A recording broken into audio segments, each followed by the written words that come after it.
Hello viewers, welcome to my channel online classes. आज हम start कर रहे हैं अध्याय 7। मैक्रो इकोनॉमिक्स है ये, ठीक है। समष्टि अर्थशास्त्र, उसका अध्याय नंबर 7 है रोजगार समृद्धि, अनौपचारिकरण एवं अन्य मुद्दे। तो इस चैप्टर को जो हम पढ़ेंगे वो नोट्स टाइप में पढ़ेंगे। लगभग 15 मिनट में आपका ये पूरा चैप्टर कंप्लीट हो जाएगा। चैप्टर में जितने भी इंपॉर्टेंट चीज़ें हैं वो सब मैंने इसमें कंप्लीट कराई हैं, ठीक है। इसके बाद अगर आप चैप्टर खुद से पढ़ते हैं तो आपको और भी अच्छे से ये चैप्टर क्लियर हो जाएगा। तो बिना टाइम वेस्ट किए करते हैं हम वीडियो स्टार्ट। चैप्टर का जैसे कि नाम है रोजगार समृद्धि, अनौपचारिकरण एवं अन्य मुद्दे, उसी तरीके की इसमें बातें होने वाली हैं। जैसे कि रोजगार में हम बेरोजगारी की बातें करेंगे, समृद्धि में हम पिछड़ेपन की बातें करेंगे, उल्टी उल्टी बातें करेंगे यहाँ पे, क्योंकि आइडियाज़ तो किसी को है नहीं कि देश को आगे कैसे चलाना है। हाँ, लेकिन कमियाँ निकालने सबको आती हैं। तो वैसे ही हम इस चैप्टर में बातें करेंगे कि बेरोजगारी बढ़ गई है और पिछड़ापन इतना बढ़ गया है, देश ठीक नहीं हो पा रहा है, ऐसे मतलब यही सब जो कि हमने 8th 9th 10th इन सब में सीखा है, वही सारी बातें, कुछ ज़्यादा कुछ नया नहीं है, बस वही सब जो है थोड़ी सी डिटेल में है। अब इस चैप्टर में सबसे ज़्यादा जो बात हुई है वो हुई है श्रमिक की। तो यहाँ पे हमें समझना ज़रूरी है कि हम श्रमिक किसे कह सकते हैं। तो श्रमिक सुनते ही हमारे जो मन में थॉट आता है वो आता है कि जैसे कि कोई फावड़ा लेके ज़मीन खोद रहा है या मेहनत कर रहा है तो वही श्रमिक है। यहाँ पे श्रमिक का ऐसा कोई मतलब नहीं है। कोई भी व्यक्ति जो अपनी आजीविका चलाने के लिए, मतलब अपना खर्चा पानी चलाने के लिए, अपने जीवन को चलाने के लिए किसी भी उत्पादन क्रिया से जुड़ा हुआ है, चाहे वो कोई भी काम कर रहा है, अगर वो उत्पादन क्रिया से जुड़ा हुआ है तो हम उसको श्रमिक कहेंगे। आई होप आपको समझ में आ गया होगा। एक बार फिर से हम इसको अर्थशास्त्र की लैंग्वेज में पढ़ लेते हैं। वह व्यक्ति जो अपनी आजीविका अर्जित करने के लिए किसी उत्पादक क्रियाओं में लगा हुआ होता है वह श्रमिक कहलाता है। यह आपका क्वेश्चन भी आता है तो आप इसको बता सकते हैं। और मेरी आवाज़ इतनी डेंजर सी इसलिए आ रही है क्योंकि मेरी आवाज़ ख़राब है। मेरा गले से बिल्कुल आवाज़ नहीं आ रही थी, आवाज़ ख़राब हो गई थी, इसलिए मैं वीडियो भी नहीं बना पा रही थी। अब थोड़ी सी आवाज़ मेरी खुली है तो अब मैं वीडियो बना रही हूँ, ठीक है। अब हम इसके बाद पढ़ते हैं सकल घरेलू उत्पाद।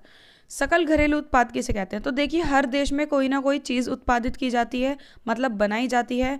तो किसी देश के एक वर्ष में उत्पादित सभी वस्तुएं, अब वो जो वस्तुएं हैं वो एक सुई से लेके एक हवाई जहाज़ तक या पानी के जहाज़ तक कुछ भी हो सकता है। एक छोटी सी वस्तु से लेके बड़ी वस्तुएं, सारी वस्तुएं और सारी सेवाएं जैसे कि टीचर, डॉक्टर, ठीक है, इनको हम सेवाएं कहते हैं। हमारे देश से बहुत सारे टीचर्स और डॉक्टर्स पढ़ के दूसरे देशों में भी जाते हैं।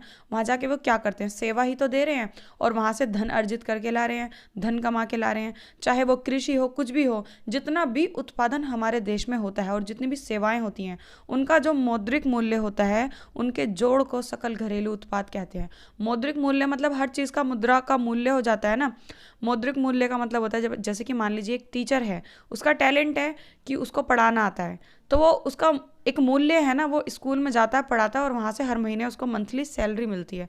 तो उसका जो टैलेंट है वो मुद्रा में बदल गया, ठीक है, वो एक पैसों में बदल गया।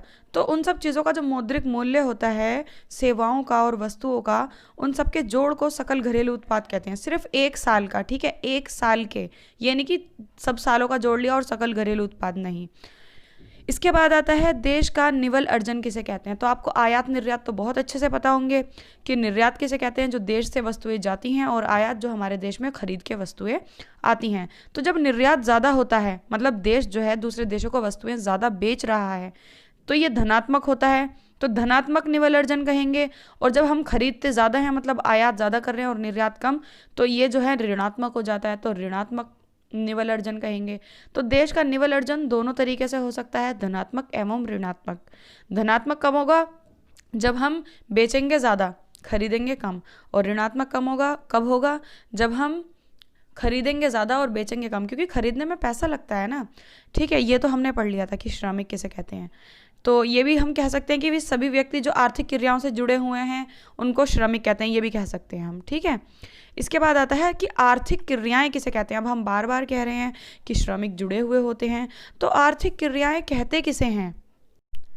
अब यहाँ पे देखो, आप कोई भी काम हो, कोई भी काम, ठीक है, अगर वो एक उत्पादन में योगदान दे रही है, एक देश की आय को बढ़ा रही है, ठीक है, देश की आय को बढ़ा रही है, चाहे वो कोई भी काम हो, वो सारी आर्थिक क्रियाओं में आएंगी।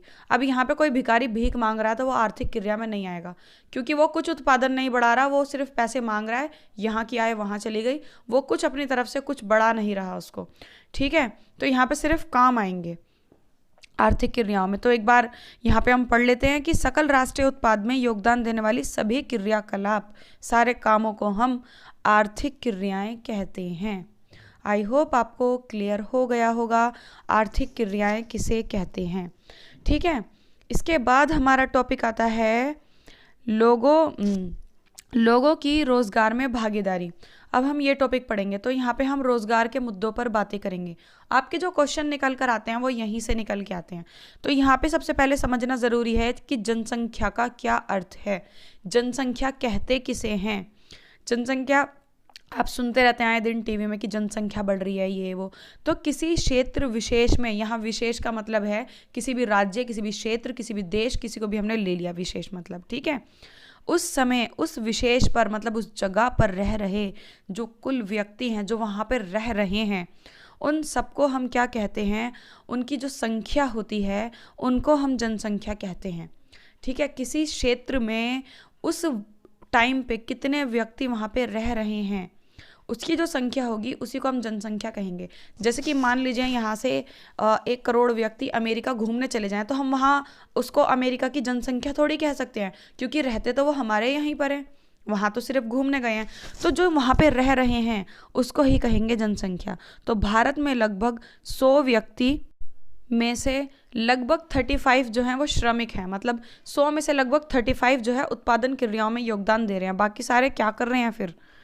तो शहरों में ये अनुपात 34 हो जाता है और ग्रामीण क्षेत्रों में 35, बाकी सारे और भी ऊंची उस पर पोस्ट पे लगे हुए होंगे और वो काम कर रहे होंगे। ठीक है, तो ग्रामीण क्षेत्रों में ये ज़्यादा इसलिए है क्योंकि ग्रामीण क्षेत्रों में जो है उच्च आय के अवसर कम होते हैं, मतलब अधिक आय कमाने के जो मौके होते हैं वो कम होते हैं। शहरों में ज़्यादा आसानी से जॉब्स वगैरह मिल जाती हैं।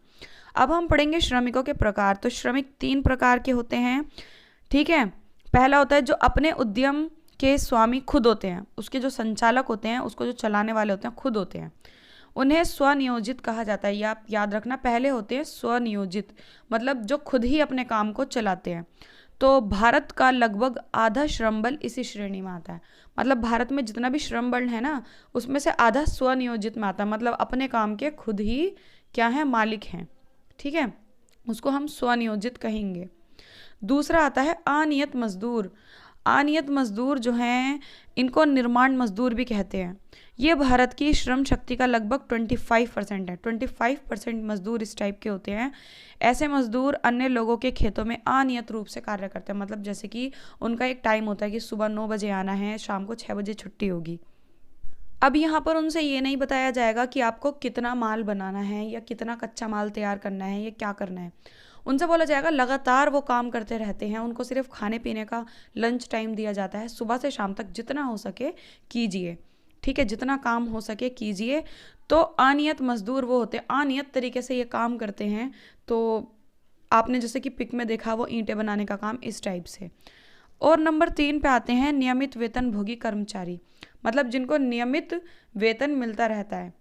जब किसी श्रमिक को कोई व्यक्ति या उद्यम नियमित रूप से काम पर रख उसे मजदूरी या वेतन देता है तो उसको नियमित वेतन भोगी जो श्रमिक है वो कहते हैं। जैसे कि डॉक्टर, टीचर, ये किसी उद्यम, किसी भी संस्था, किसी भी हॉस्पिटल, स्कूल कहीं पे भी लगे होते हैं तो इनको मंथली इनकी सैलरी दी जाती है, तो वो इस श्रेणी में आते हैं। ठीक है, इसके बाद हम बात करेंगे फर्मों, कारखानों तथा कार्यालयों में रोजगार, जिसमें हम बात करेंगे सामान्यतः आर्थिक क्रियाओं में 8 विभिन्न औद्योगिक वर्गों में विभाजित इनको किया जाता है। मतलब पूरे देश में 8 तरीके के कार्य होते हैं, जिसमें पहला होता है कृषि। कृषि सबसे पहले इसलिए ले रहे हैं क्योंकि सबसे ज़्यादा लोग कृषि में ही लगे हुए हैं। खनन और उत्खनन, विनिर्माण, विद्युत, गैस एवं जल आपूर्ति, निर्माण कार्य, वाणिज्य, परिवहन और भंडारण सेवाएँ। ठीक है, ये 8 आते हैं। लेकिन इन 8 को कब तक हम पढ़ते रहेंगे, तो इनको सरलता से पढ़ने के लिए, ठीक है, ताकि इनको हम बहुत अच्छे से पढ़ सके, समझ सके, इसलिए इन सबको जो है 3 वर्गों में विभाजित कर दिया गया है। ठीक है, 3 वर्गों में बांट दिया गया है। ऊपर के कुछ 1 वर्गों में, बीच के कुछ 1 वर्गों में और तीसरे कुछ 1 वर्गों में, ठीक है, जिसे हम कहते हैं प्राथमिक क्षेत्रक, द्वितीयक क्षेत्रक और तृतीयक क्षेत्रक। तृतीयक क्षेत्रक को हम सेवा क्षेत्रक भी कहते हैं। प्राथमिक क्षेत्रक में 1 और 2 आएंगे, द्वितीयक में 3, 4 एंड 5, जो अभी मैंने पीछे 8 बताए थे, ठीक है।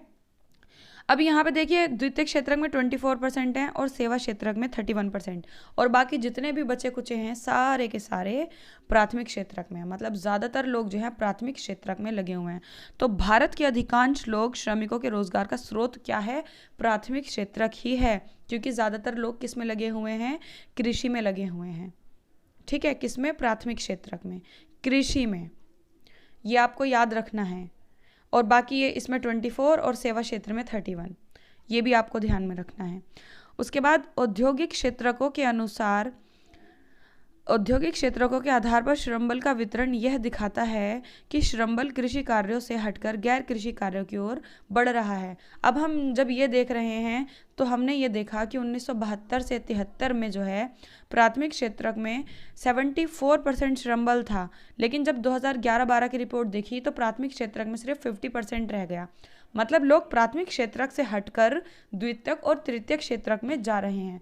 तो ये एक अच्छा संकेत है देश में समृद्धि का, और देश इससे आगे बढ़ेगा, अच्छा होगा, क्योंकि प्राथमिक क्षेत्रक में इतना फ़ायदा नहीं है जितना कि द्वितीयक और तृतीयक क्षेत्रक में फ़ायदा है, ठीक है। तो इससे हमें क्या पता लगता है? अगर ये आंकड़ा कम हो रहा है, 74 से 50 रह गया है, तो ये खुश होने की बात है कि लोग द्वितीयक और तृतीयक क्षेत्रक में जा रहे हैं, जिससे कि हमारा देश आगे बढ़ेगा, ठीक है। तो ये भविष्य में एक अच्छे भविष्य का जो है संकेत हमें देता है। इसके बाद हम बात करेंगे भारतीय श्रम बल का अनौपचारिकरण। अब ये अनौपचारिकरण क्या है समझ आ जाएगा, अभी पढ़ रही हूँ मैं, समझ आ जाएगा, ठीक है।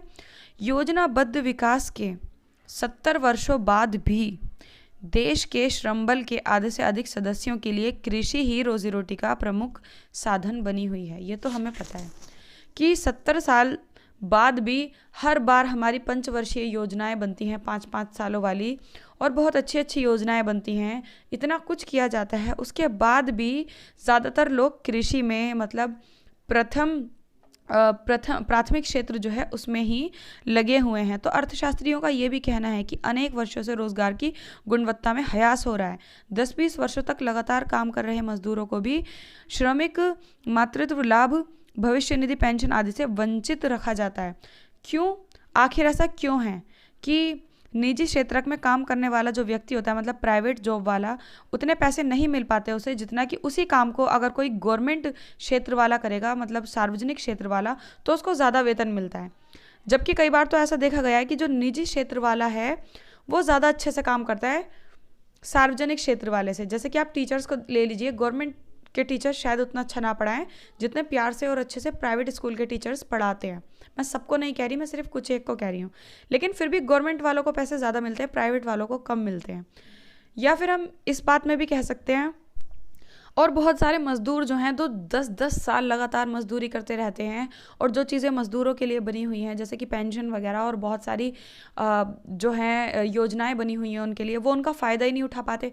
ये सब किसका नतीजा है? ये सब है करप्शन का नतीजा। तो सरकार को करप्शन पे बहुत ज़्यादा ध्यान देना चाहिए, इससे भी देश जो है पीछे जा रहा है हमारा। करप्शन नहीं होगा तो बहुत आगे बढ़ेगा। जो लोग लायक नहीं हैं वो लोग तो जॉब्स पा लेते हैं, और जो लायक हैं वो बेचारे रह जाते हैं।